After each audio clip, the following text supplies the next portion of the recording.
حضرت تھانوی رحمۃ اللہ علیہ نے برکت کا ایک عجیب واقعہ لکھا ہے کہ ایک نوجوان تھا، اس نے اپنے والدین کی بڑی خدمت کی، بھائیوں سے کہا کہ جائیداد کا حصہ میں آپ کے سپرد کرتا ہوں، والدین کی خدمت آپ میرے سپرد کر دیں۔ سودا کر لیا، چنانچہ اس نے ماں باپ کی خوب خدمت کی۔ ماں باپ فوت ہو گئے۔ اس نے خواب میں دیکھا کہ کوئی اس سے کہتا ہے کہ فلاں پتھر کے نیچے 100 دینار ملیں گے کیونکہ تو نے ماں باپ کی بڑی خدمت کی ہے۔ پوچھا اس میں برکت ہوگی؟ کہا برکت نہیں ہوگی۔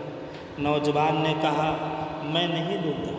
صبح اٹھا، بیوی کو بتایا، بیوی نے کہا بے شک نہ لینا، لیکن جا کے دیکھو تو صحیح پڑے بھی ہوئے ہیں یا نہیں پڑے ہوئے ہیں۔ اس نے کہا جب لینے نہیں تو میں جا کر دیکھتا بھی نہیں۔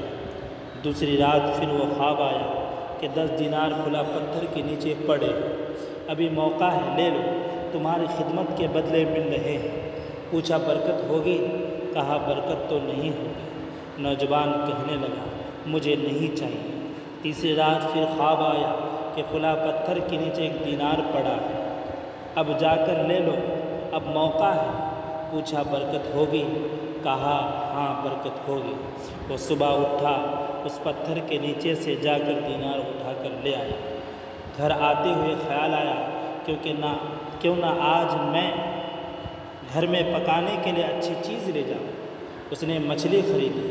جب گھر آیا اور اس کی بیوی نے مچھلی کو کاٹا، اس مچھلی کے پیٹ سے ایک ایسا موتی نکلا جس کو بیچا تو ان کی زندگی کا پورا خرچہ نکل آیا۔ یہ برکت ہوتی ہے۔ اللہ تعالیٰ ایسی جگہ سے رزق دیتا ہے کہ انسان کو وہم و گمان بھی نہیں ہوتا۔